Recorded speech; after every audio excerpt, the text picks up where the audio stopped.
1, 2, 3. Oh, damn, that was tight, y'all. Look at that. That was the best one we've ever done. We're done. Let's just call it a day. Close the podcast Call it a down. day. We did it. We're done. Making stuff is hard. Especially in the entertainment world. Where big egos, bigger budgets, And just plain bad luck. Can make things go horribly wrong. and we're going behind the scenes of these disastrous Never ending. And often dangerous productions. to find out why. It was a shit show.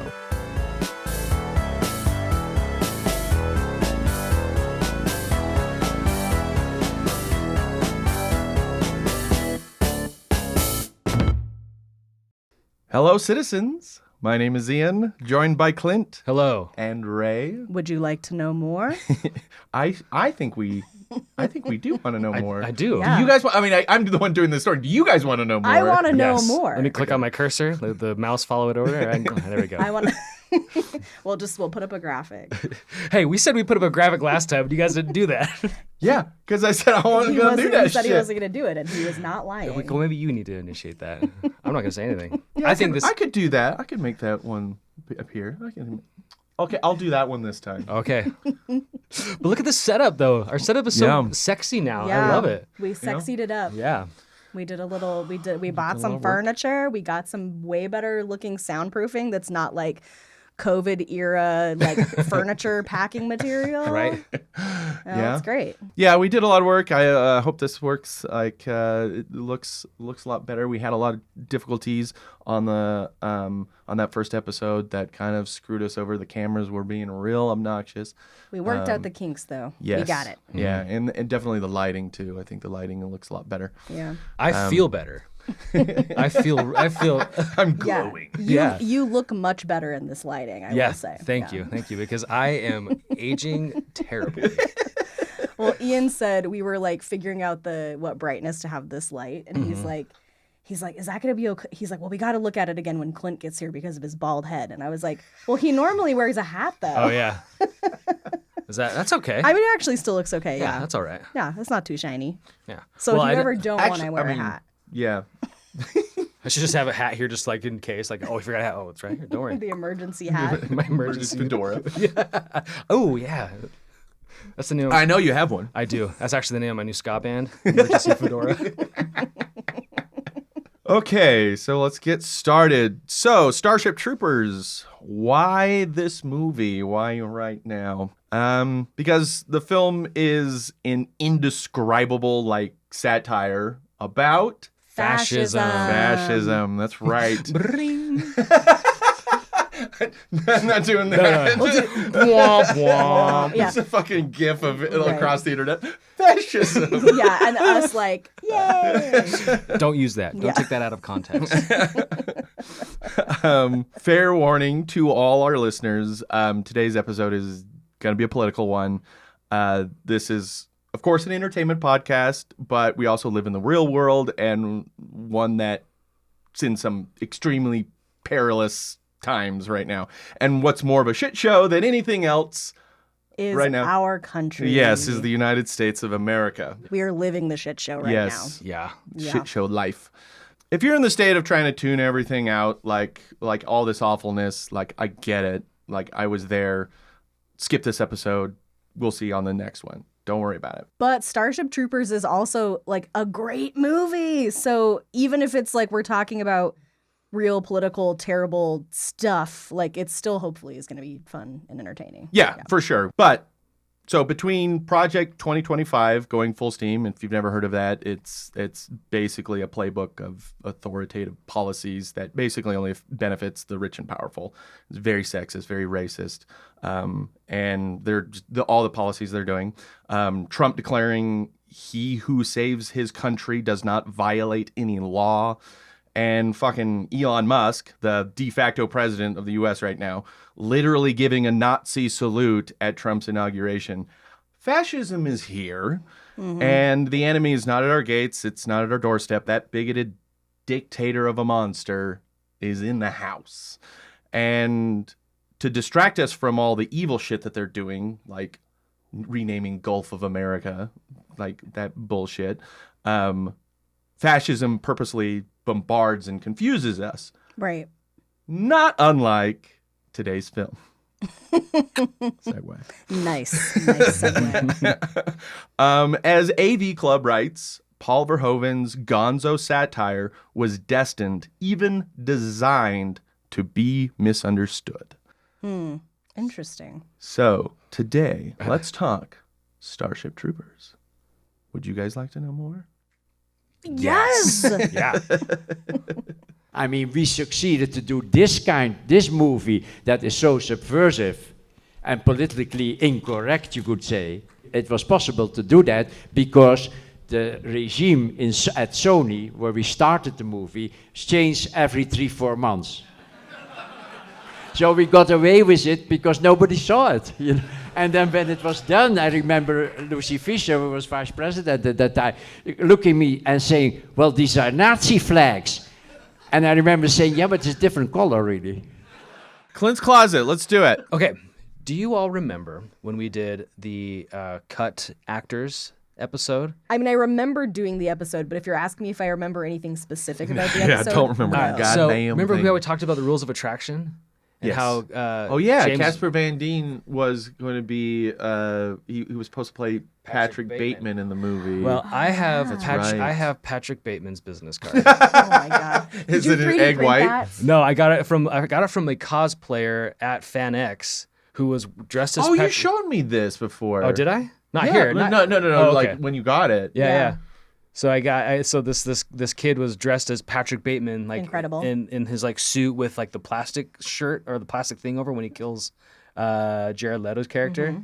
And he was all like bloody. He's like, that is a fucking amazing cosplay. He's like, oh, hey, thanks, man. Here, take my card. I'm like, that's the cherry on top. And then you So, yeah. and then you took it and you were like, Okay. eggshell white and No, with charcoal Okay, text. to be fair, you could clearly see the shininess to this. Yeah. The guy did not go the full full way Yeah. and This get is- like this like isn't bone. Yeah, yeah.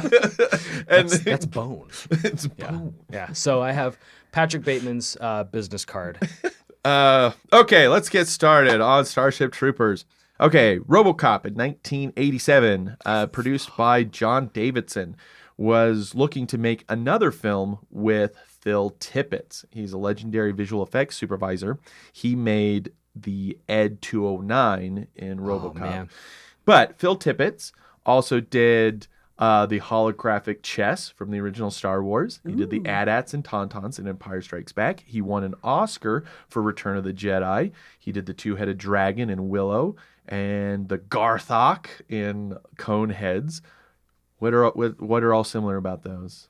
Is it stop motion? Stop motion. Oh, okay. Yeah. So in 1993, he was originally hired to do the stop motion dinosaurs for Jurassic Park. And in an industry-wide shakeup, like Spielberg pivoted to computer graphics, which was crazy at the time. And because he didn't feel like stop motion was there, could do what he wanted. And Tippett felt his job was now extinct. But Spielberg... Kind of like the Yeah.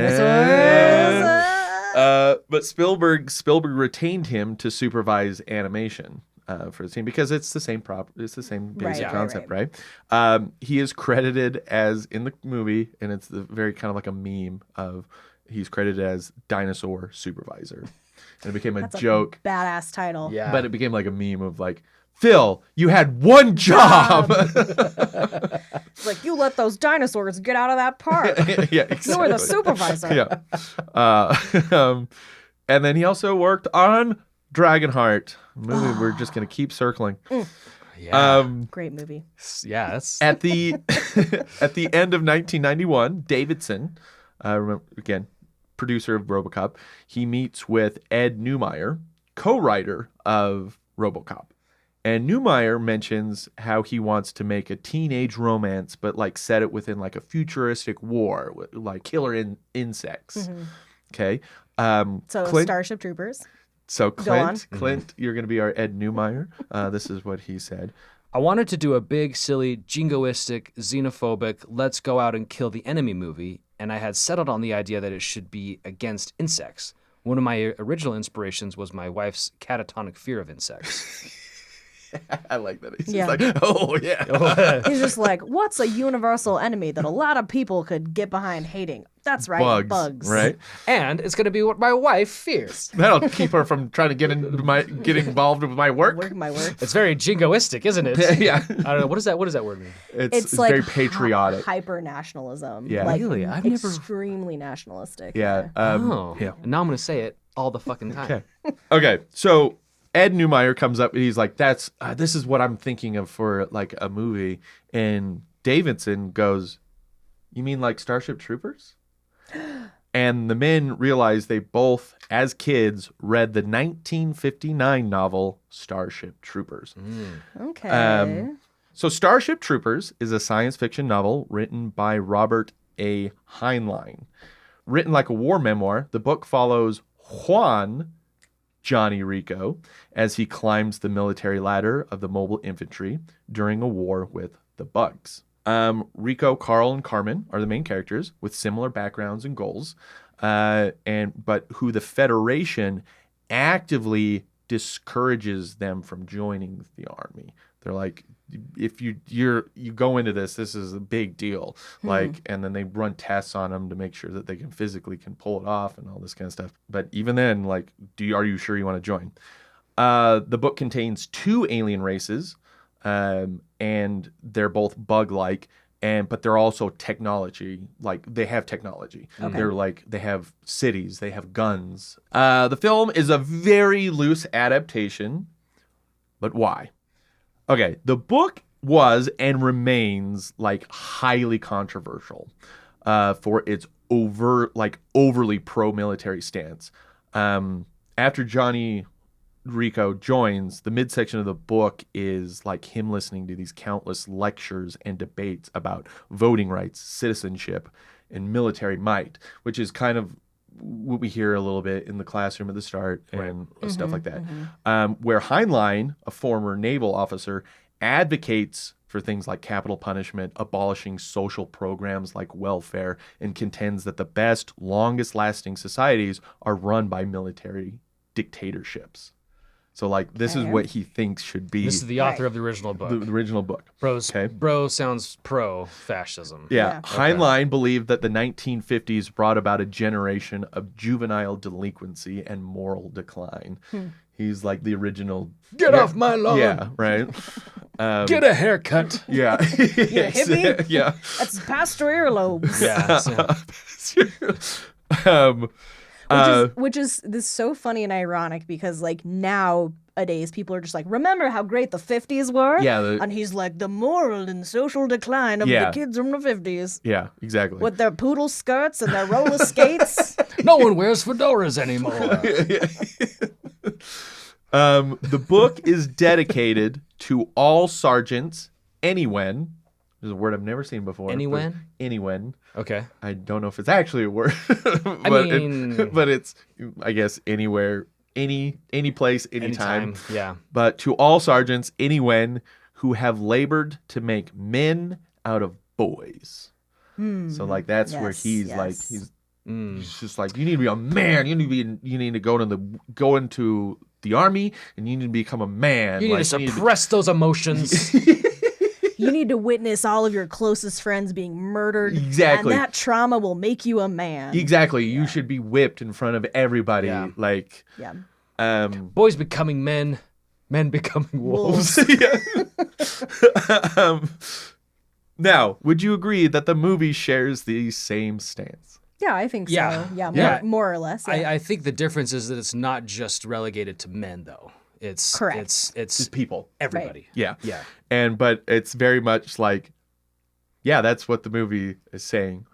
We'll get into the irony and the satire in a minute, but essentially, right? Glorifying the military. Yeah. Exactly. So John Davidson and Ed Neumeyer assumed that the rights to the novel were already purchased. So Neumeyer, they just assumed.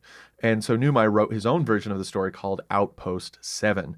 Davidson liked to call it Bug Hunt, so when you look it up, it's become known as Bug Hunt at Outpost 7. They take this treatment to TriStar Pictures, who turns it down. They're like, we're not interested.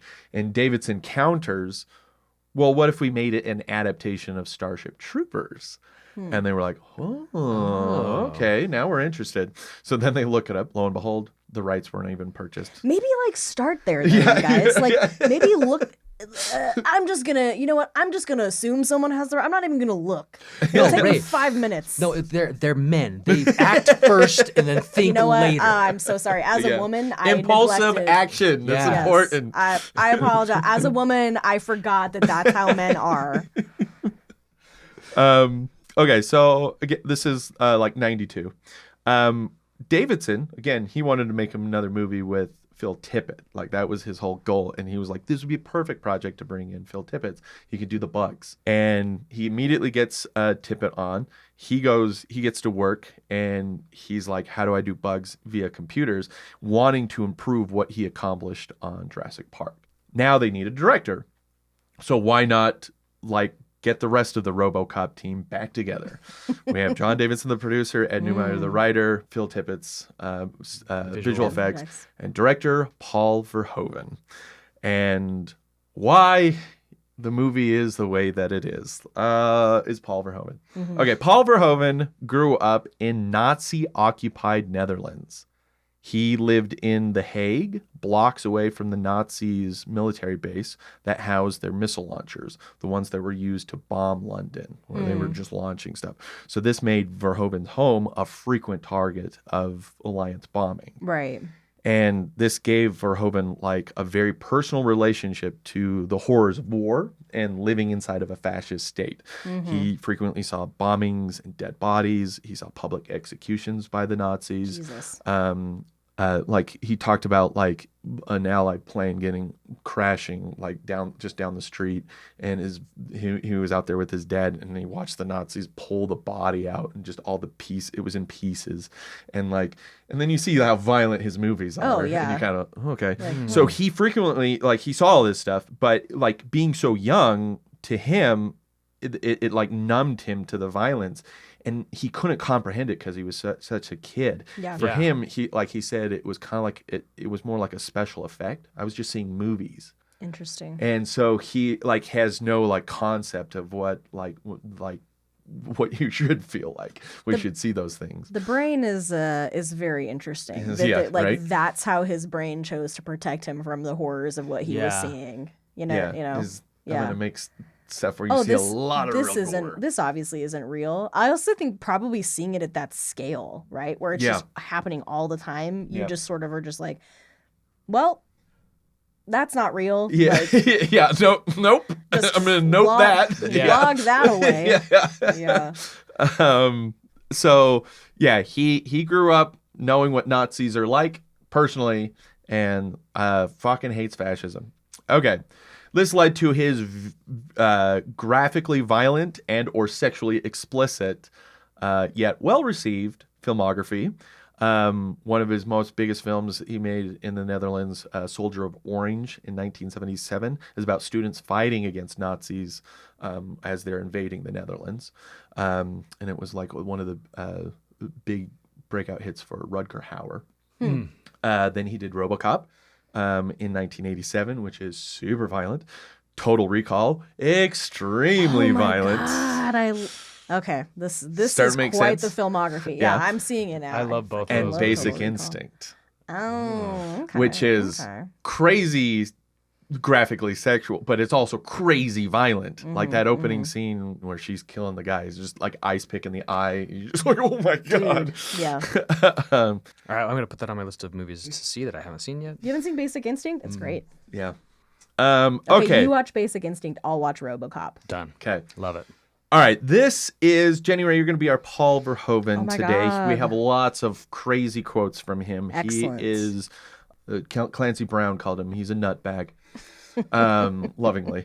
And this is an interview when RoboCop came out. We're going to help understand his worldview. People love seeing violence and horrible things. The human being is bad, and he can't stand more than 5 minutes of happiness. Put him in a dark theater and ask him to look at 2 hours of happiness, and he'd walk out or fall asleep. It's boring, and you can't construct art with it. Dramatic art requires difficulties that must be overcome. This must be why I like horror movies so much. You're Okay. too bored with happiness. Yeah, you're bored with that. Yeah. Shut up, kids. Yeah. I'm gonna go watch a horror movie now. My kids love horror movies too. Oh gosh. Yeah. That is, I mean, We're happy. I love my kids. Add that to the list of things where I said I love. I mean, he's right though. Like, there is part of it that's right. It's like if, like, you go and that's the whole point of movies. There's usually like something that's like scary or violent or hard or whatever that the hero Troubling, needs yeah. to overcome. Like, if you Otherwise, just, it's not a. otherwise, like, it's not a movie. Like, what Yeah. the fuck are we all doing Yeah. here? Okay. Doubling down on it. Next Okay. quote. After what went on in the Second World War and we saw what people were capable of doing to one another, audiences simply wouldn't buy the idea of perfect heroes anymore. People all over the world were forced to realize they were no better than the Germans and were capable of committing similar acts. But we must acknowledge these dark things because the sooner we admit our capacity for evil, the less apt we are to destroy each other. Our acceptance of the shadowy side is increasing, but unfortunately, the human race is still a long way from reconciling itself to the fact that we are not a species of angels. Pretty fucked up worldview a little Yeah. bit there. Yeah. I mean, again, he's not wrong. Yeah. Yeah, right. not wrong. Yes, but when you see like his movies is just it's pure id. Yeah. Like, and when you put his filmography together, it's what we want to see on screen. Mm-hmm. He's saying, he's like, you guys want this. You want to see someone get riddled with bullets. You want to see graphic sex. Mm-hmm. Like, you want to see boobs and you want to see gore. Like, when you're in a theater, that's you. You were asking for this. I'm giving it to you. Yeah. Which is kind of fucking Because crazy. you're all filthy animals. Yeah. Every single one of you. Yeah. I'm ashamed. And they're all classics, those movies. I know. I feel like I should be ashamed to admit that he sees me. Like, He gets me. He gets it. Yeah. I love RoboCop. Yeah. So at this point, Verhoeven was committed to his next film from 1995. Do you know what that one is? no. Showgirls. Oh my God. January, do you love Paul Verhoeven? I might. Oh my God. Fucking Showgirls. That movie is wild. Yeah, again, a movie that is just, it numbs you with Yeah, how much it's just like boobs and boobs, sex boobs, in boobs, sex. it. And it's just like, and he's just saying, this is what you want. Yeah. Like Americans, especially Americans. I will say though about Showgirls, the sexual assault scene with the her end. friend at the end, I still cannot watch that. I Yeah. have to skip it ever. It is, and I don't know what this says about me. I mean, I guess it says that I'm just like That you're that- probably a good Empathetic. person. that I'm probably a Yeah. good person. But I mean, like, yeah, I can watch like all of the violence in Starship Troopers. And I'm like, that's fine. But like sexual violence is just, I'm like, Yeah, ooh, that's too take much. take that out of it because like that scene does make that movie kind of fucking insane. Yeah, and if you take it out of it, comes out of nowhere in a movie that's otherwise just like fucking bonkers. Yeah. Doesn't Paul Verhoeven? Maybe I read this somewhere. Like he has a quote about that. Like people they're fine with like as much blood and violence and dismembering, but the minute you put like a boob in there, and it's like, Hold on. I am so good at this podcast. hold on to your emergency hat. Yeah, my emergency fedora. Okay, so this is Paul Verhoeven. We understand him. Okay, Yes. so he was already stuck to committing to doing Showgirls, but he really wanted to make Starship Troopers because of who? People already met. A guy already mentioned. The author of the book. Because of the producer or the writer, Tippett or his Tippett. Tippett. Phil Tippett. Okay. He was like, sweet. He's like, as he says, he's like, Phil would be the director of the creatures. I would be the director of the people. Nice. So he's just like, It works. yeah. I thought right? this movie holds up. I agree, 100%. Oh, yeah. 100%. Verhoeven only read about half the book. He found it very boring and militaristic. And instead, he had Neumeyer just describe the rest of it. then Buenos Aires gets destroyed. Ed, how about I call you and you just describe the movie to me? Just describe I'm the rest so of the bored. movie. I'm so bored. He calls the movie straight up fascist. He thinks the novel is fascist, but he was also noticing how American politics were tiptoeing to fascist ideas like lack of gun control and state executions, and he liked the idea of a movie, quote, a movie about fascists who aren't aware of their fascism. That tracks. Tracks 100%. Yeah. Okay, so Neumeier's first completed script was a fairly straight adaptation geared around the idea of if democracy isn't working, like this is what these characters' reality is, which is basically the book. But Verhoeven's involvement, he wanted to maintain that faithfulness, but obviously play into the fascist angle of it all, which is where the satire comes. Right. So that's where he was like, we just got to be bold with it and go nuts. He also, Dizzy is Rico's male friend in the book, very small part, dies like at the beginning. It was Verhoeven's suggestion to make him a woman, then they could have 2 love triangles. Yeah. Verhoeven calls the plot of Starship Troopers idiotic.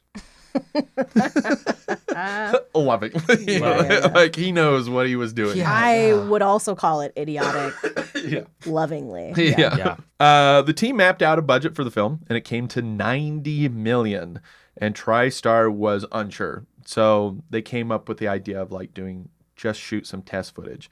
And TriStar agreed and gave them $225,000 to make it. This is in July of '94. $90 million in 94 Is a lot. That's so much money. Yeah. Yeah. Verhoeven took one day out of his Showgirls production, and they shot a scene with a soldier killing one bug and then getting eviscerated by another. It took over 3 months to complete the visual effects, and TriStar loved it. They were just like, awesome, looks great, and it has You're that right, same Paul quality. Verhoeven. This is what we want to see. Yeah. How did he know? I wasn't sure about the killing of the other bug, but when he got ripped apart, That yeah. was top notch. But it looks just as good as the warrior bugs that it does in the movie, the actual movie, like because those fucking hold up. Those look great. Yeah. Yeah.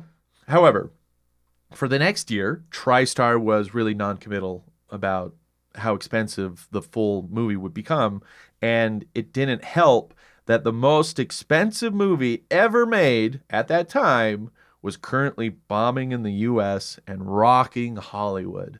What movie? 95. The most expensive movie in 95.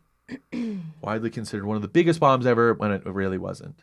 Have we talked about this movie before? I did this video on the previous channel. Oh. Oh. Post-apocalyptic on the high seas. Ooh, Waterworld. Waterworld. Yes. Amazing. So, like, that movie was so fucking expensive. People got fired for all of it, like, how bad that went over.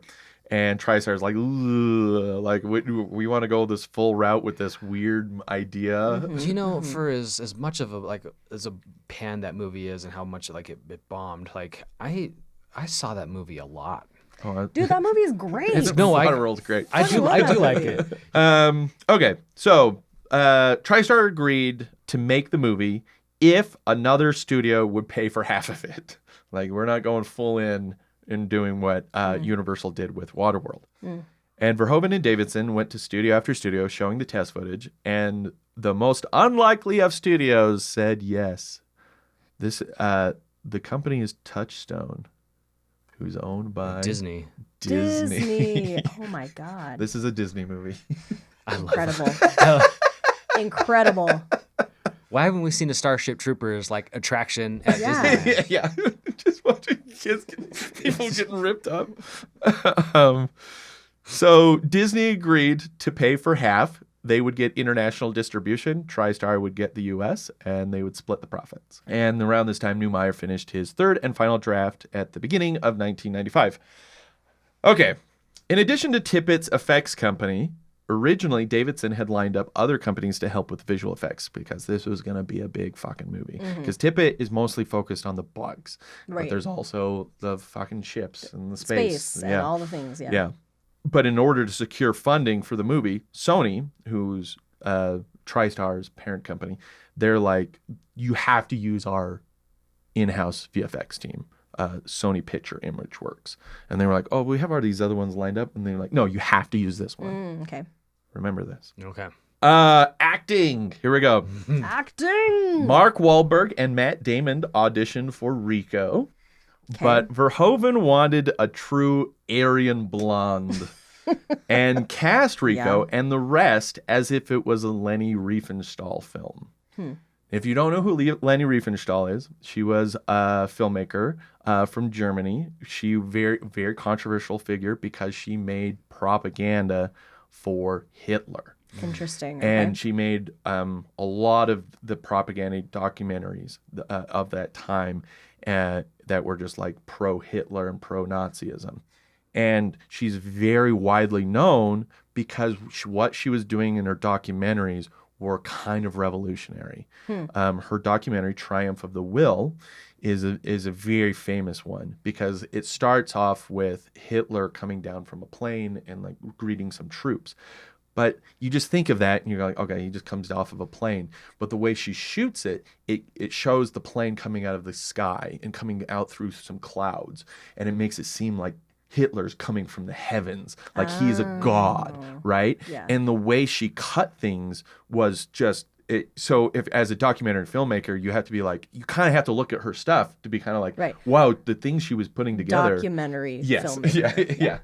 Just would like to strong air quotes around that. Yeah, but when you're in film school, you have to learn about her because she was doing things that nobody else was doing, and she was tying images together that you wouldn't normally think, but it was just full of Nazi propaganda, and it was just full of just these super Aryan people through and through, and you just saw them just all standing strong and looking great, and so that's what Verhoeven wanted. He wanted Starship Troopers to look like a Nazi propaganda movie. Yeah. So when asked if he deliberately cast bad actors, this is what Verhoeven's response was. Oh my God.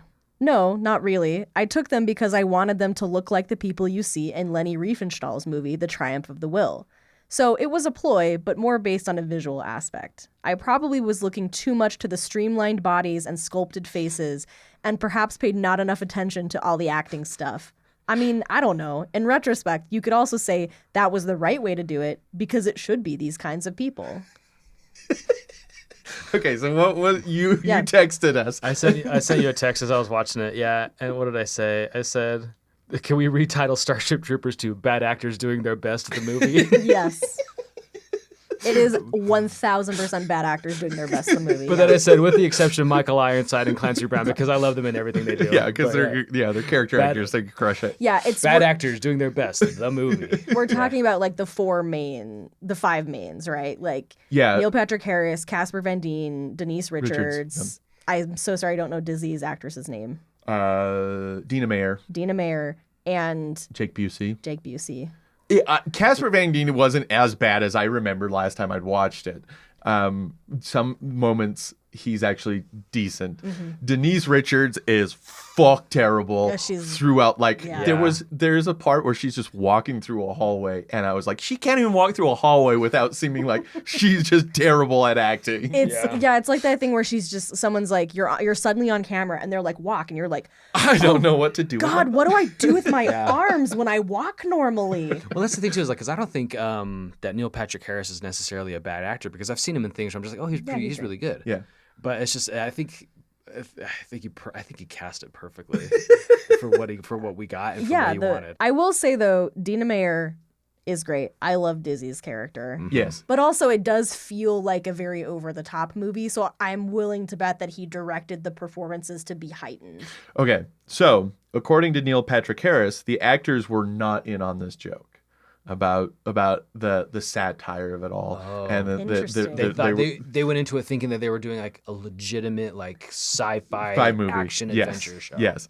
They all thought they were making the big action film, but he believes that them taking it seriously adds to the parody of it. Yes. And if they might have known what the intention was, they could have ruined their performances, and they would have probably played it more tongue-in-cheek. More like an airplane or something. Yeah, exactly. When the point of it was just to be just like... They have to be dead serious. Yeah, because it's a propaganda film, right? it's genius in a way, right? So they're all so like it's sitting. so terrible, but it's genius. So they're all sitting in the theater at the premiere, just going like, "What the fuck is this? Like, would you like to know more?" Yeah. And they're like, "What? This is the movie I shot?" Oh my god, that'd be so funny. Like, was that all in this? Like, I don't. Like, was that in the script? Like all of like the propagandiness of it? Yeah, we'll get Okay, to that in a okay. second.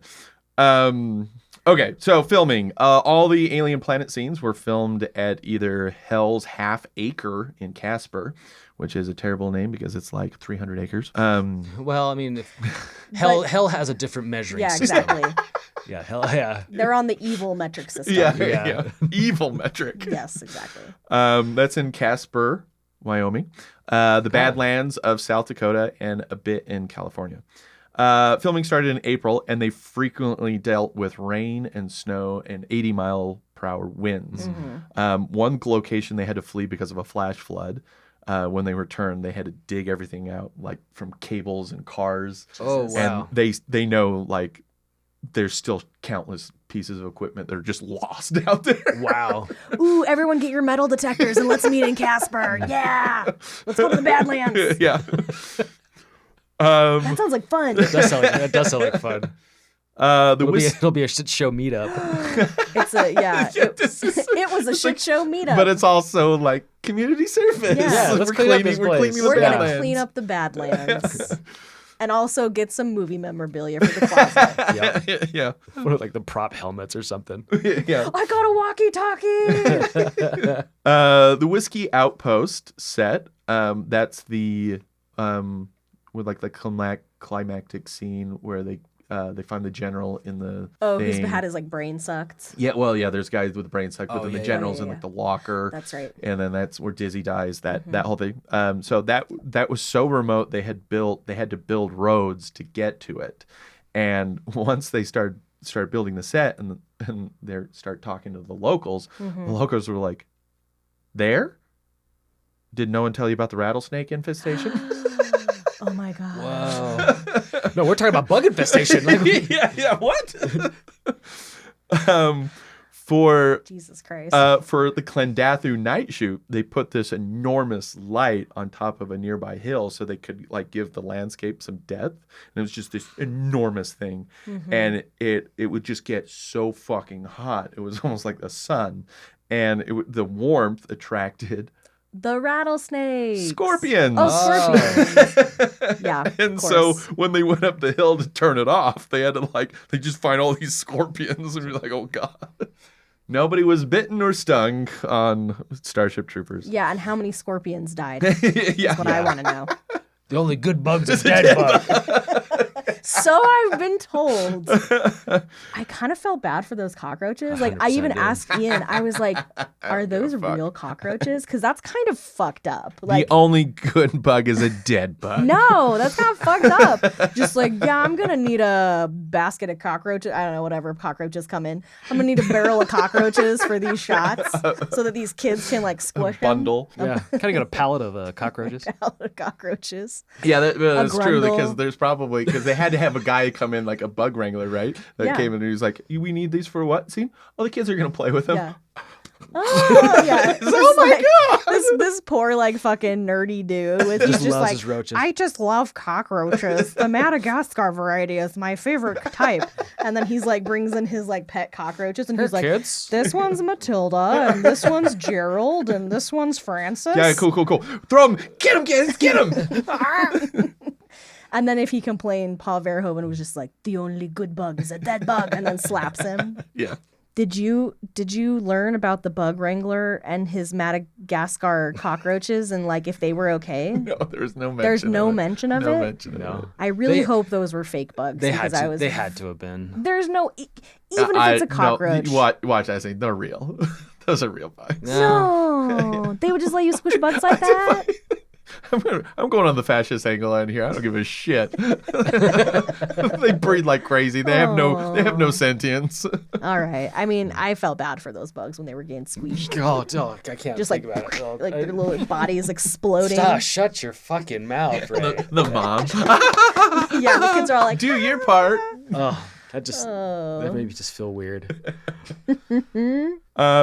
Day 3 was the shot panning up from the base, showing the enormous oncoming horde, and then the camera shot goes up from the bottom of the base, and then you just see just all the bugs You swarming see in. no less than 10 million bugs. Yeah, It is so fucking many.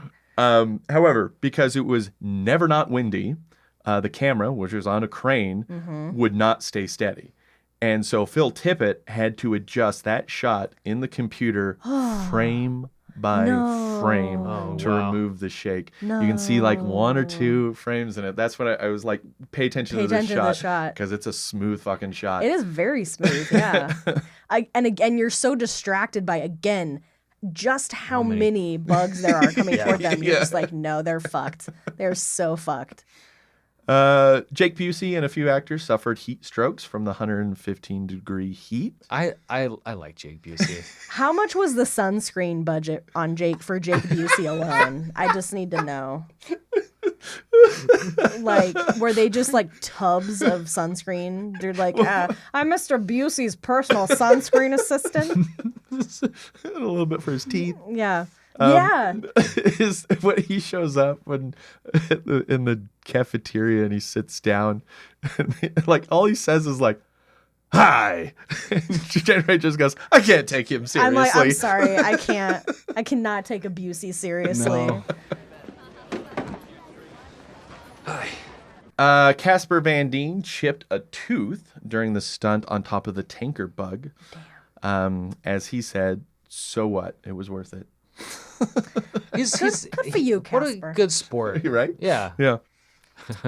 During a set visit, Verhoeven alludes to the movie being a World War II film. And this is something that they kind of like deliberately throughout the whole thing, they wanted it to seem like a World War II movie.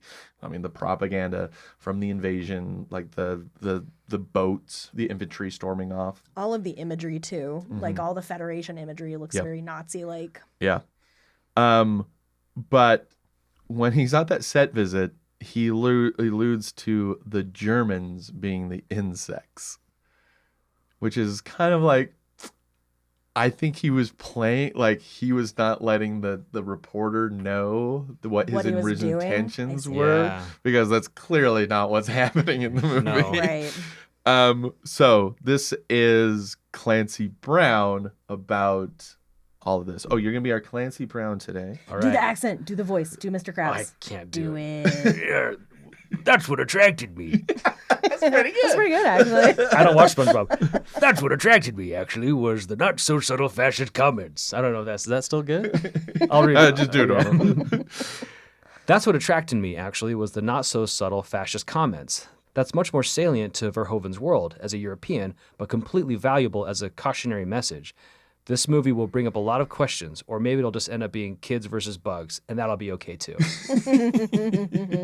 So he clearly read his lines were like, "Oh, this is shit's fascist," like, and this is a deliberate attempt. Meanwhile, all the dummy new guys are like, "Oh, yeah, we're in a big sci-fi movie."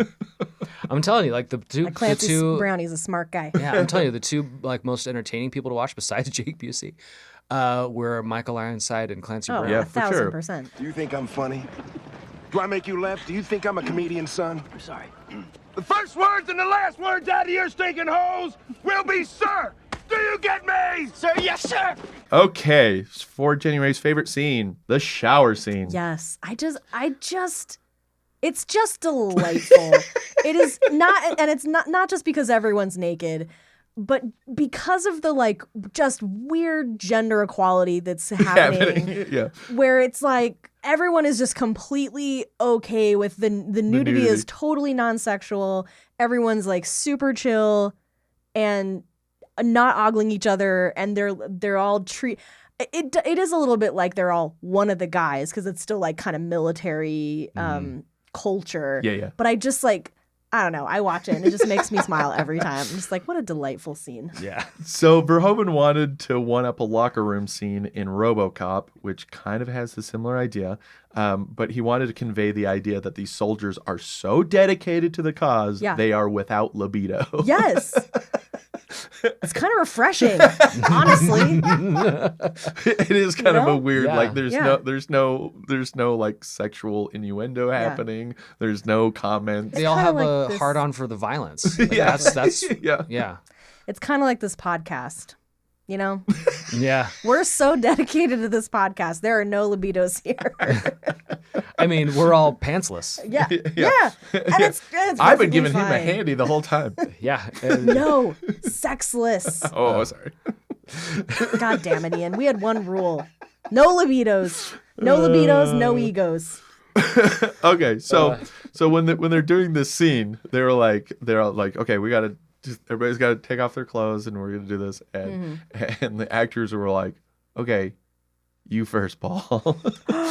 And this is Paul Verhoeven Oh my God. about the shower scene. I hope he did it. Okay. My cinematographer was born in a nudist colony, and I have no problem with taking my clothes off, so we did it. It was strange, but of course, Americans get more upset about nudity than ultraviolence.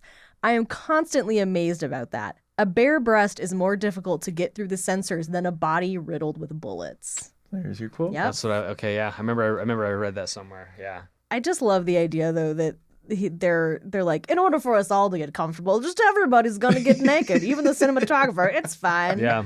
Just like Paul Verhoeven with his like wang out, just like directing. Talk about a director's 2x4.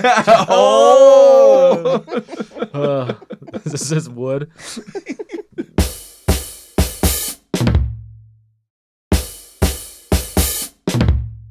Okay. Sorry. We're gonna get a little serious here. Oh no! After I made a no. wang joke, damn it. Yeah, after you made a wing joke. Bring it down. During Memorial Weekend, multiple crew members decided to visit Yellowstone Park. On their way back, one car had two crew members and one of their girlfriends who joined them for the break.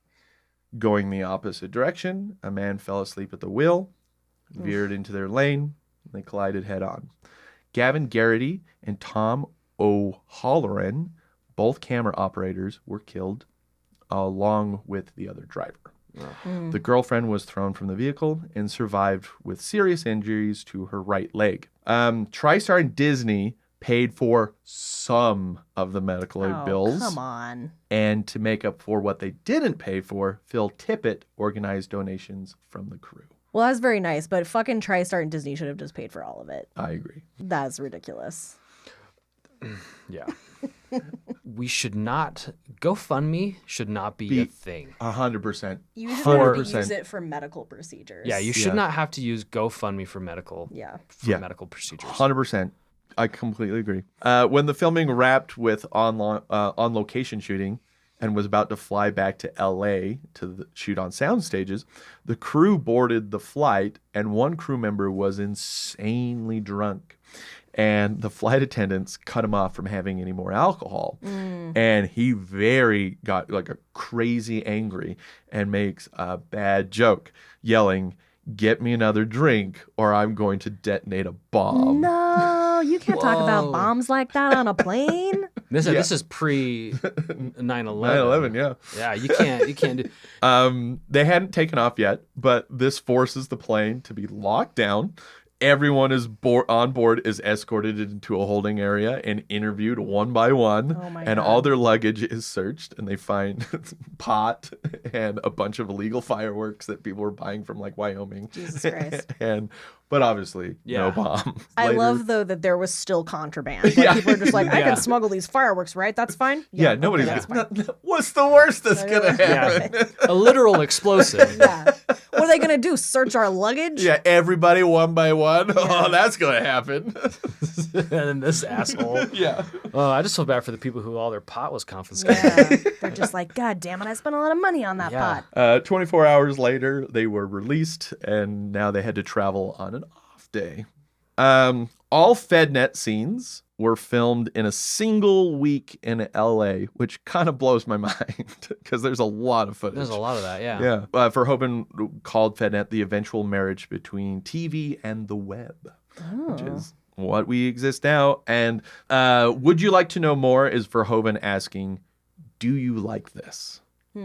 Like, are you enjoying what you're watching? Are you enjoying watching someone shoot the shit out of a bug? In October, they finished filming. Now it's on to visual effects. Tippett and his studio are on schedule. They got the bugs done. However, Sony Picture Imageworks, remember? Oh yeah. They were forced to use The them. studio mandated VFX people. They were going to handle all the spaceship shots, yet they rarely showed up on set to do anything. And they were months behind schedule. Whoa. Jeez. They weren't even doing it. And so, via an anonymous source, the company someone said that the company was extremely poorly managed, and that they were only focusing on Robert Zemeckis's Contact. They was like, let's just work on that, and then we'll worry about Starship Troopers later. Yeah. And it's like, no, our movie's done. Like, what the fuck are you guys doing? And so, producer John Davidson goes to Sony and he demands. He's like, you need to send someone there to straighten this shit out. Yeah. Because it's like, this is your fault. Like you guys made told us us. You This is made us company. do this. Yeah, exactly. And now like we're not going to get this movie done in time. Sony does. They put someone there. Imageworks is still way behind, so they had to hire 3 other VFX companies to get it done. So Jesus. ended up costing more anyway. Yeah. Yeah. So the movie was originally set for July 2nd, 1997, but Sony decided to put Men in Black there. So Starship Troopers moved to July 25th. Then Sony decided Air Force One would play better in the summer and took that date. And Starship Troopers was moved to November 7th. Monkey paw for them because like it gave them time to finish the VFX because they were so far behind. But would you consider Starship Troopers a holiday Thanksgiving movie? I mean, depends, I guess.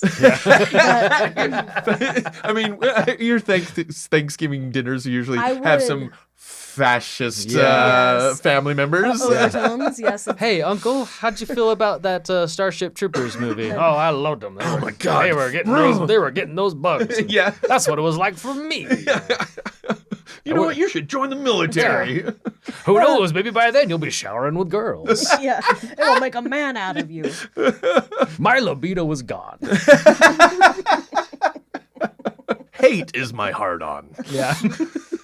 That's like the fascism slogan. Fascism, hate is our heart on. Yeah, pretty much. Yeah. I'll make that a gif. Yeah. Not just saying fascism. Hate is our hard on.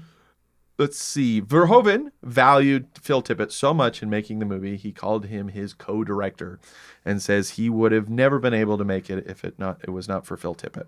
Phil Tippett says the film was the last one he enjoyed working on. He's done a couple of, he was a visual effects supervisor on a couple things for a couple years after that, but he's kind of basically retired. But he especially loved working with Verhoeven.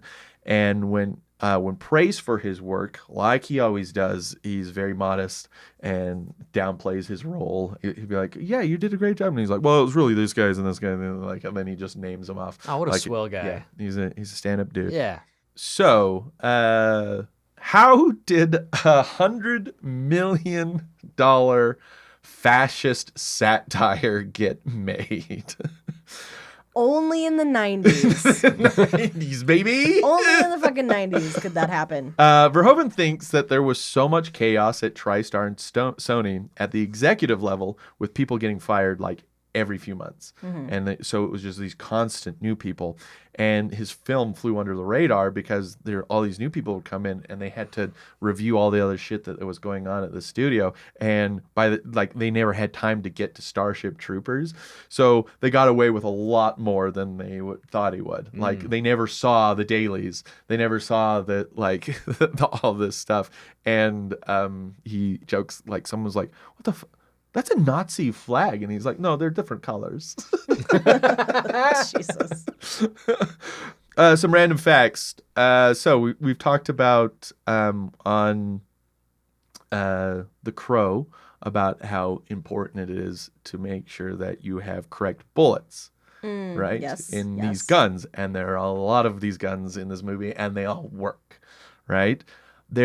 So one bullet, it was all it took to kill someone on The Crow, right? Right. Starship Troopers used 300,000 rounds of ammunition. Jesus Christ. Whoa. Yeah, that's... So nobody got hurt. Like, That's wild. right? I mean, that's amazing. Good for them, but like, holy Yeah. shit. Yeah, it's So a like lot. the scenes where they're just like machine gunning bugs, like that's real. Yeah, that's like, shooting blanks. It's jeez. actually doing that shit. Wow. And those big Those the turrets. The turrets, yeah, like they Wow. all do that. Wow. Writer Ed Neumeyer plays the man who's going to be executed on TV, Ah. the murderer. Producer John Davidson is the guy yelling, The only good bug is a dead bug. They're having just a blast on I this know. movie, weren't they? right? We're having the best time. No one's wearing pants. We're just stomping on bugs. This is great. He opened up that new communal co-ed shower space. It's fabulous. That'd be kind of funny. That's like the set. That's the crew showers. That's the crew showers, yeah. Vic Armstrong was the second unit director and stunt coordinator. We've talked about multiple times, including recently, the last one, The Wolfman. Verhoeven called him the third director of the film. So this is the book that some of my info came from. This is the making of Starship Troopers, but it literally is like at the end of his like movie is about 80% done. And we hope it's a good success. And we hope it's So they published and printed that before the film was done. That's hilarious. Yeah, and I think that was kind of like a thing at the time. It's like behind the scenes of the most explosive film of the year. Well, because they want this people is a book. What year is this? That's because they do you mind? Because that's probably because they want people to buy this. Yeah, around the same time as the movie. exactly. It's like toys, right? Yeah. So a quote from this book is Verhoeven before he's finished the movie, and this is him about how he's feeling about the movie. Sometimes I like it, and sometimes I think, what the fuck did I do?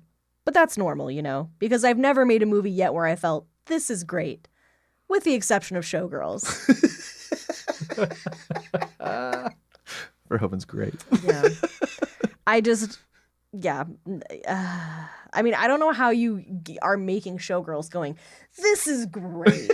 Like, that movie is fucking bananas. It is bananas town.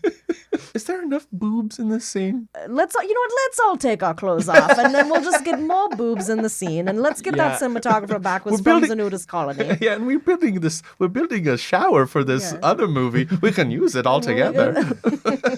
Man, 90s were wild. Wild times.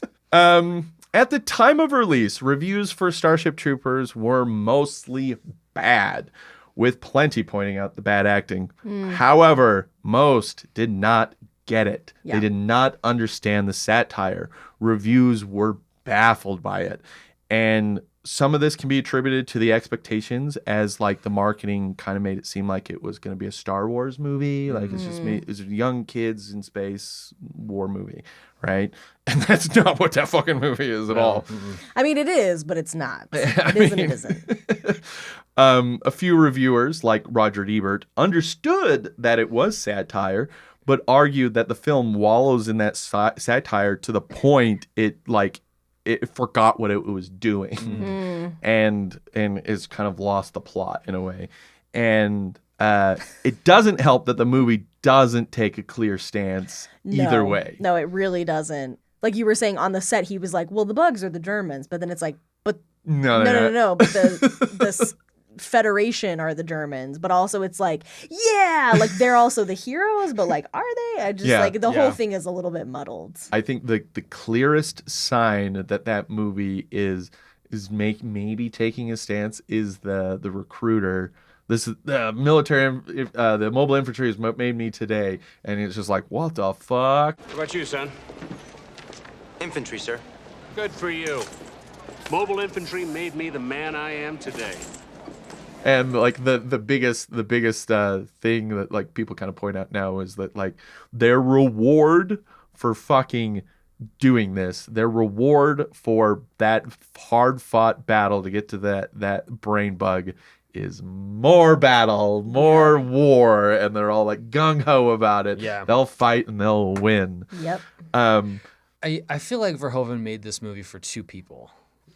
Himself. Like for two types of people.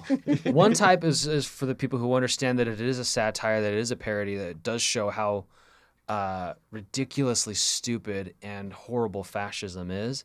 And then he also made it for the people who love like internally, but maybe not realize I love like, oh yeah, I love this fascism, right? Yeah. And then hopefully that maybe they'll eventually come to realize how awful and stupid it is. But that's the thing is like because the movie never goes, you're a fucking idiot for believing all this shit. Yeah. Right. Like it doesn't do that. It just stays a propaganda movie. Right. Through and through. Right. Exactly. I think you have to like do your research on Verhoeven and really kind of feel like what kind of a person he is and where he comes from to really be like, oh, okay, now I get it. Yeah, the context of his background and how he grew up, and then also like even the book and who wrote the book and like what his like all of the contextualization is the thing that makes this movie like a like brilliant satire and make it work. But like, is it doing its job effectively if you're not getting that from just watching the movie? Yeah, and I would say maybe not. We'll go into worth it later, but I wonder if that was his whole point. If that's like the whole thing that he was trying to get at was just like you're not gonna know. Yeah, that's absolutely his point. Whether or not that makes it a good choice or not is kind of up to a viewer's opinion, right? Verhoeven likes to tell the story of how the Washington Post called him and Ed Neumeyer neo-Nazis. He mentions this almost every interview. This is the Washington Post? Washington Post. That's very interesting. This isn't the story isn't that true because they did have an editorial titled "Goose Stepping at the Movies" that was furious that it was a blatant pro-Nazi film and that it won that won the weekend box office. And they were just like, what the fuck? This is where we are now? Like just like we can just make pro-Nazi movies? Yeah. Like because they clearly didn't get it. Yeah. No, that's where we are now. Yeah, exactly. Not then, now. Well, it's also kind of ironic and funny now considering who the owner of Washington Post is. Yeah, I know. Yeah. This is Verhoeven about the initial reactions to his movie. I was using Riefenstahl to point out, or so I thought, that these heroes and heroines were straight out of Nazi propaganda. No one saw it at the time. I don't know whether or not the actors realized. We never discussed it. I thought Neil Patrick Harris arriving on the set in an SS uniform might clear it up. So that's the most obvious. That's the most obvious. That fucking scene is insane because where it starts is it's the funeral for Dizzy. And then Neil Patrick walks in and he's just like, fucking SS officer. and he's just like, we make decisions that can get people killed every day. And fucking Casper, fucking Rico, turns on a goddamn dime and goes, Didn't they tell you, Colonel? That's what the mobile infantry's good for. I hope you're ready for more. this is what we do. We die for you guys. die. And it was just like, holy shit. Like, further that the is the cause. most blatant, like, fascism right there, where it was just like that fucking rah, like, Yeah. Well, it's and fucking insane. It's like crazy. the ends justify the means, too. Yeah. Starship Troopers released November 7th, 1997 on a budget of 100 to 110 million. Jeez. That movie fucking shows it. Yeah, it's all It on looks there. expensive. The film grossed 54 million in the United States and 121 million worldwide. So with marketing, it was a bomb. Rotten Tomatoes, it's 72% with critics and 70% with audiences. Now, these numbers are questionable. Now, most of the time, people give me shit for using Rotten Tomatoes for like older movies and stuff like that. And there's not a business of reviewing older movies. Like when you go to those older movies, whether it's the 70s or 80s, like the reviews that are in Rotten Tomatoes are stuff that was printed back then. Like we have those are our archival stuff. Either it's Roger Ebert or New York Times, whatever it is. So that is a good sense. There are some reviews that kind of off-weight it that are coming in new, but Starship Troopers is a really weird one because it's like what was that number before new reviews were coming in that gave it a positive review because they like that with time they understood it. Yeah. Right. Or like So- it kind of achieved a bit of cult status and people now like really like it because it's like cheesy and fun and ridiculous and over the top and memeable. Yeah. I mean, I'm doing my part. Yeah. Yep. I didn't do fucking shit. The best. I love that Just one. the best. So wait, what did you say Rotten Tomatoes gave us? Sorry. 72% with critics, 70% with audiences. Oh, okay. which I think is That feels right. right there. Yeah, I like I agree. Verhoeven thinks that after 9/11 and the Iraq War, that's where they kind of turned the tides on Starship Troopers, and people started to get it because you literally had an invasion of a desert place, and you had camera crews there the whole fucking time, and it went poorly, and so people started kind of coming back to it. But it wasn't until the film landed on Netflix years later that like all these retrospective pieces came out saying like how ahead of a time it was, and that like some reviewers were like reevaluating their opinions. They were just like, I just straight up didn't get it. Oh, I didn't get it at the time, but now. I don't get it now. I mean, Interesting. Okay, this is Hollywood Reporter. Everything those early critics slammed is precisely what's hilarious and ingenious about the film. From the deliberate casting of exceedingly hot, exceedingly dumb-seeming lead actors to the gleeful displays of orgiastic military violence to costume sets and snippets of dialogue directly lifted from Nazi iconography and propaganda. Yeah, I mean, it's so true. Like, I remember seeing this movie. It was probably a rental or on HBO or something like that. It was one of those movies you're just going to watch because, hey, it's going to have violence and boobs in it probably, right? And you get it. Yeah. That's what we want. That's what the people want. That's what people want as like a teenager. And I remember being this fucking movie is so fucking stupid. The acting is terrible. And I've always thought it was so terrible. And we watched it for bad movie night. And it was... That's great. And it's just like you kind of go back and you watch great it. bad movie. Yeah, but also a great, brilliant, well-made movie. Right. Yeah. Oh man, I remember watching it as a kid too, just like you were saying. And like, yeah, that's what we want to see. We want to see these heroes fighting bugs and with these aliens, and there's boobs, so they're good on that. Even now, when you said, "Oh, hey, the movie we're gonna watch," when you gave me the homework of Starship Troopers, my first thought was like, what? Fucking piece of shit. Okay, all right, That fine. piece of shit movie. Okay, and then when you started giving me more context about like the homework, like, hey, this is gonna be a little bit of a heavy one. We're gonna get political. I'm like, oh shit, okay, I'm into that now. And so like, oh okay, yeah, now you got me. And then I watched it again, like, this is a really good movie. Yeah, once you recontextualize it, you're just like, Yeah, once you get it, yeah. it is, as they say, hilarious and ingenious. Yeah. So at the time, like that was. Showgirls came out. It got like the worst reviews of Verhoeven's career, and then Starship Troopers happened, and then like people didn't get it. And then he made his next film was 2000's Hollow Man, which he felt he was simply just a hired hand on a generic studio film. It would be his last film produced in the United States. He would return to Netherlands and make a bunch of other movies well received. In 2016, it was announced that Columbia, was part of Sony, was going to remake the movie, but have it follow more closely to the book. This is Paul Verhoeven in 2016 after hearing about that. We really, really tried to get away from the novel because we felt that the novel was fascistic and militaristic. You feel that going back to the novel would fit very much in a Trump presidency. This is what he said in 2022. I know that Ed Neumeier and I were aware of elements in American society that seemed to have the possibility of a certain fascism, but I did not believe myself that the United States would be able and willing to go in that direction. Guys, I don't know where we go from here. I don't have the answers. No. It sounds like Paul Verhoeven does, though. Yeah, let's get him. Let's get him on the podcast. Let's get him to take over the country. Yes. That's who I'm voting That's for. my platform. I'm gonna join the Write in. gonna join the Federation. I'm gonna join the mobile infantry to become a citizen so I can vote for Paul Verhoeven. Yeah. Was Starship Troopers worth it? I mean, I'm gonna say yes, just for that fucking meme, which is my favorite meme of all time that I send constantly to everybody. I'm doing my part. I'm doing my part. I'm doing my part. I didn't do fucking shit. This is like, it's meme perfection. I love it. I send it all the time. It's great.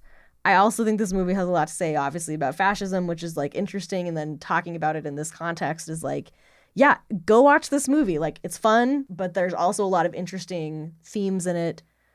and it's memeable. There you go. Right.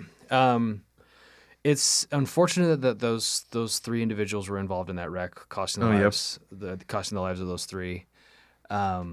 Which we don't want to gloss over. Like that's an important thing, right? Like that should never have happened. But like this is. If you watched it as a kid, like Ian and I did, and we're only excited about bugs, boobs and guns, boobs and bugs and guns, like watch it again under this lens now, and and that itself I think makes it worth it, especially in the world we live in today with everything that we talked about before. Like I agree with Paul Verhoeven. Who's I did not believe myself that the United States would be able and willing to go in that direction, and that's what we're seeing now. Watch it again under this lens, and I think you'll appreciate it more. Yeah, because I know certainly I did, and this will probably be something that I'll probably show my kids when they're of the appropriate age to watch boobs and guns, because it's fascinating, and I love Verhoeven now all the more for this. Like I watched RoboCop. Like, this is rad. Total Recall, this is rad. And everything else. I should like, okay, Verhoeven he's a nutbag, but he's a smart nutbag. Yes. He's a nutbag. And he's got a voice that I think is worth listening to. Yeah, absolutely worth it. The movie's fucking awesome. I think the first hour of that movie is phenomenal. Like the world building is super interesting, and the all the boot camp stuff is super, and it just moves at a really great pace. And then the invasion into Clendathu, like the build up to that when they're jumping onto the ships and they're going down, like that was just like you're like feeling, you're like, damn, this movie's fucking firing. Like, this is great. This is cool stuff. And I think after the fighting starts, it kind of loses steam a little bit. It's not as interesting. But then Michael Ironside makes it kind of cool. Yeah, I was going to say, like, when what's his name? Ratchek comes in. Ratchek's Roughnecks! Rico's Roughnecks. Yeah. Like that. So they lucked out with that alliteration, right? Didn't they? I know, Rico's Roughnecks. Yeah. And it's funny that, like, I think it's really, like, you start just, like, you pick apart things that you just never really caught before. Like, the fact that all of Rico's best lines are just him repeating what Ratchek said. Yeah. And it's just continuing the tradition. Yep. Yeah. And they're like just, that. Yeah, and they're just, like, little sound bites, like little Come on, propaganda apes. sound bites. You want to live Come forever? on, apes, you want to live forever? Yeah. Yep. Yeah, it probably had to do with the fact that like the studio was like they flew under the radar. Yeah. He was able to just do whatever he wanted. Yeah. But everything is so very intentional in this film, and that's fascinating. Everyone just thought he was making a dumb bugs and space like Boobs, guns, and bugs. boobs and bugs and guns movie, and he's just like, surprise! Yeah, psych. It's about fascism, and everyone's like, what? What? I guess he's done with it. Right? He's like, thank you and you for being terrible actors. Like what? Huh? I do think the movie does have that little bit of a problem that it doesn't make a deliberate stance. That it kind of falls into the category that I feel like Scarface and Wolf of Wall Street, movies like that, where they're showing you terrible people doing terrible things, but then people like fucking love it. They're rooting for him. They're just like, and they put Scarface in my dorm room, like bullshit. I am and Scarface. It's just like, you didn't get it. Right. and, I mean, and maybe like people come out of Starship Troopers because they just not getting it. Yeah. But the bad way. Right. Where not like what the fuck? This is Nazi propaganda. But these people, yeah.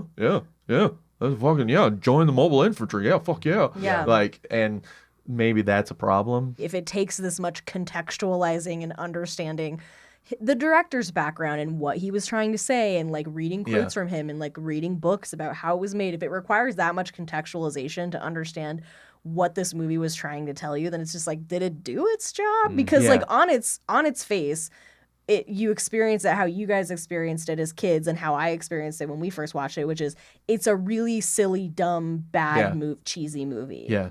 It's just over the top. It's not. It's kind of weird and it doesn't make a lot of sense. Yeah. Yeah. And then when you put contextualization to it, you're just like, holy shit, that's fucking crazy. Like, and that's the thing is like you pick up on the Nazi symbolism, like Neil Patrick Harris wearing the SS uniform and like the Federation eagle emblem is like the Nazi emblem, and that they're basically planning a genocide against the bugs. Like, you pick up on all those things, but you do kind of go, but what? Like, okay, what are you trying to say though about it? Yeah, You know? exactly. And that's Like, Are you because- saying it's good? Yeah, It's good to do that? because Right. you walk out of that with that kind of going, huh? Yeah, that kind of sets it back a little bit. Mm-hmm. But I do think like outside of that, like the craftsmanship on display is fucking phenomenal. Yeah. The acting is so fun to watch because it's so It's bad bad. at points.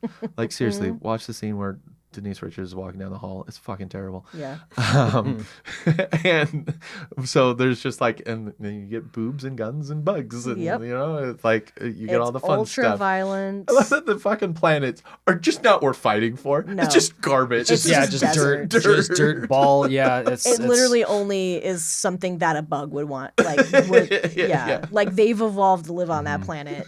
Well, that's an interesting thing too, because then that would speak to the only reason that they're actually fighting these bugs is to continually have control over their own population. Yeah. Correct, because there's no resources. They're not fighting for resources. There's never a mention of like, we're they going have to uranium or Clendafu something, because yeah. they have precious minerals that we need. It's literally just like they're aggressing against us, and so we have to wipe out the aggressor. We have to make a common enemy to keep our citizens In line. Yeah. That's like completely all that it's about. Yeah, fucking Yeah. Good movie. Watch it. watch it. Would you like to know Fascism more? bad. You would. Yeah. Boo fascism. Yay Starship Troopers as a movie. Yeah. Yay, boobs. Follow-ups? Follow-ups. Follow-ups. Okay, Sue, we had a lot of very positive reactions to us being on camera, as Clint mentioned earlier. So thank you all. Yeah. Thank you all. Yeah, lots of good comments. I know. My favorite one I think I saw was when somebody said that they thought my voice when they were picturing our Oh, yeah. appearances in their mind, your voice looked more like me and my voice looked more like you. At least they weren't like, oh, I thought Ray would look like Clint based on her voice and vice versa. Just like, I liked, I think it was like Eon Stormcrow that said, he's like, finally, faces to the voices in my head. Yep. faces to the voices in my head. Yep. Anyway, on YouTube, Sean Francis 9934 said, "Damn, y'all hilarious and good looking. Unbelievable. That's fucked up." After so many years of you telling me I have a face for radio, finally. You have a face for YouTube, my friend. I got a YouTube face. Congratulations. Yep. All right. And then on YouTube, Lace Yace 181. Oh, this was on the Wolfman episode. So Lace Yace 181 said, "I'm brand new here. I actually liked the 2010 version of the Wolfman as its own thing, not comparing it to the other versions. And not sure how this video ended up on my feed, but wanted to hear others' opinions about it. You guys have a great dynamic. I'll be checking out your other videos now too. Thanks for the content. It's dark times here in the US, and it's nice to have distractions." Yeah, I Thank thought you. it was a perfect little. Yeah, it is dark times here. Yes, Lace thank you. Yace. Thank you for the compliment and for the comment. Don't get too distracted because we need all of us. There's work to do. There is work to do. But there's hopefully we're still, I mean, at least providing a little bit of like entertainment when you need a break from all of like Yes. the actual. You can come listen to some like, you know, fun shit shows when you're tired of like the shit show Yeah, that's yeah. happening, you know. Yeah. So there was also, I just want to say thanks for all the lovely comments about Wizard of Oz. Yes. That was as much as I fucked up on too many things on it, that it was not caught by any of us until it was too late and it was out there. Outside of that, like the reaction to it has been amazing, and It's my favorite video that you've done. oh really? I cried. Yeah, I've cried at a couple of his, but I cried also. And I was crying before the in memoriam to our sweet puppy. And so then he hit me with that, and I was just like, like Yeah. just ugly crying, like, how dare you? No, but I was also crying before that anyway. So. No, because I told I think I said this to you in our text thread that we've got. I said that this video has like given me like hope for humanity. Yeah. It was so good. If you haven't seen it, like go watch a good it. one. It's like your best one. It was so good. Oh my god. I've watched it multiple times. My favorite was there was a guy. So the big like controversy of the video is that you said Wicked Witch of the East instead of Wicked Witch of the West. Three times. times. Which, listen, yes, we are aware that that is a problem. But That happens in so many. I watch so many other YouTube videos, and that happens all the time. But there was a guy who like very rudely commented something like, he was just like, maybe you ought to have people like proofread your scripts before you record them. Oh yeah, that mansplainer. Yeah. And I was just like, joke's on you, guy. I did proofread it, and I still didn't catch it. Like I proofread all his...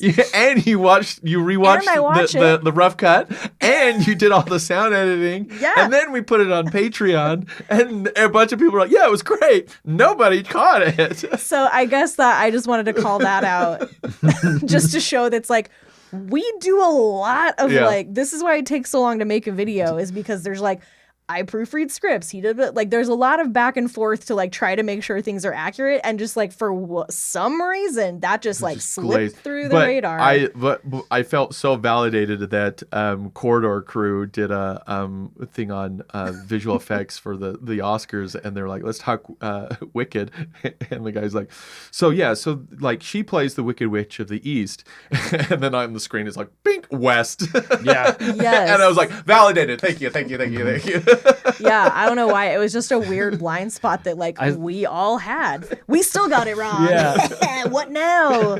All right. And then we got one new review highlight that we want to call out. So on Apple Podcasts, we had Max Camille leave us a review, and it says, I've been devouring all the old episodes of this show for a couple weeks now. I love it. The behind the scenes look at movies is super fascinating, and I love all the random trivia knowledge it's given me.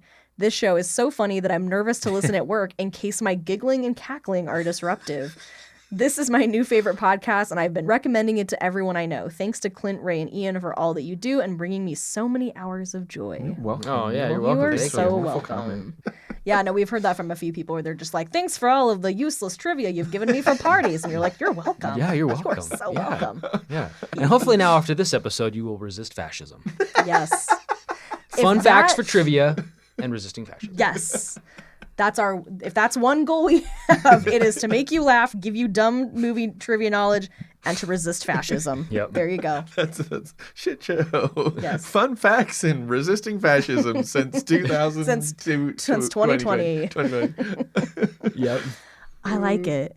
I like that. We'll make that our official little tagline. Yep.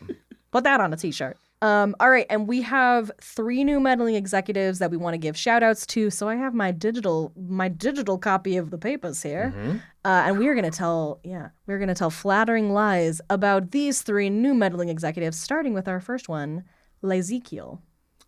Yeah, Lyzekiel, they can sharpen any hatchet or axe or any like not knives. It has to be like a hatchet or an axe to near adamantium Wolverine perfection. Okay. You sharpen a steel blade to become copper. You can't sharpen something into a different element. No, I'm saying like that quality. You can. Because like Wolverine's adamantium claws, like it's said that can be cut through anything, right? Yes. They can sharpen any axe or hatchet, regardless of its molecular structure. I see. Into adamantium because alchemy. They're also a chemist. Yeah. Yes. Lyzekiel's laser lathes and alchemical solutions. Metallurgy. Incorporated. Yeah. Metallurgical chemical alchemy. Metallurgical wonders. Yes. We're clearly people of science. Yes. As you I just can like saying tell. these big words. Yeah. It makes us sound very smart. Yeah. So, if you're ever do you ever watch that show Alone? Where like they take those wilderness survivalist people and they just drop them into the wilderness and they just Naked and it's kind of like that, but they have clothes. But anyway, they always There's Clothed naked and afraid. mildly inconvenienced. Clothed and That's me constantly. That show is my life. Clothed and mildly inconvenienced is my true life. That's the name of my ska band. Clothed and mildly inconvenienced. Yeah, but like they all have hatchets because that's a useful tool out in the wilderness. Totally. They Got all get them from our new meddling executive. Oh, okay. Yes, Yeah. from our Right. And new metallurgical executive. Metallurgical. Oh fuck, that's awesome. and they welcome. like they're those tools are like fucking like anime weapons where they just go whoosha! Yeah. And then like a tree Yes. goes sink. Yeah. Yeah, you And then see the like tree goes, the whew. action and then it falls line. apart. Yeah, and the two things splits. Yeah. And everyone goes, oh, because it's just the sharpest katana you've ever seen. Yeah. Yep. Incredible.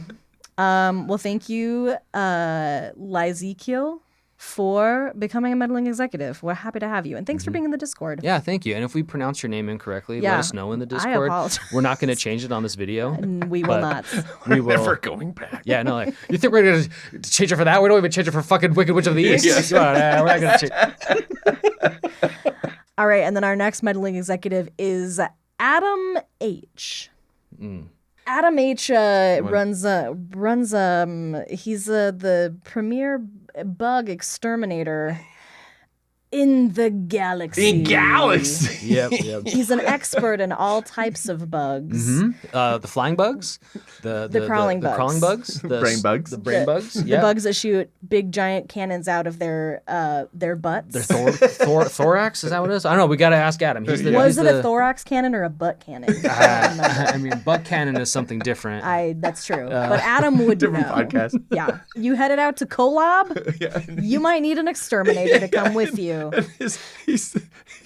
He has hundreds of thousands mobile infantry to go to these stars. They're doing their part. He's like, you just call him. You're like, yeah, I've got some wasps in my shed out in the back, and he's just like, I'll deploy the mobile infantry. Yeah. Just like, oh god, no, I just. Oh no, I just did like a. Isn't there like a spray for that? Yeah. Yeah, it's called a rifle. It's called a machine gun. Yep. So all clean. Your star's all set. We lost 53 men.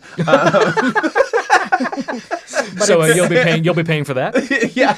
Oh, that wasn't part of the services. Well, it's always a risk with It's these okay. kinds of things. I mean, we only charge up to 50. So yeah. That's included in the price is up to 50 as an insurance. Yeah. The 3 after that though will have to come out of your pocket. Thank you, Adam, for Right. for being a part of the Patreon. Our next one is Andrea Vo.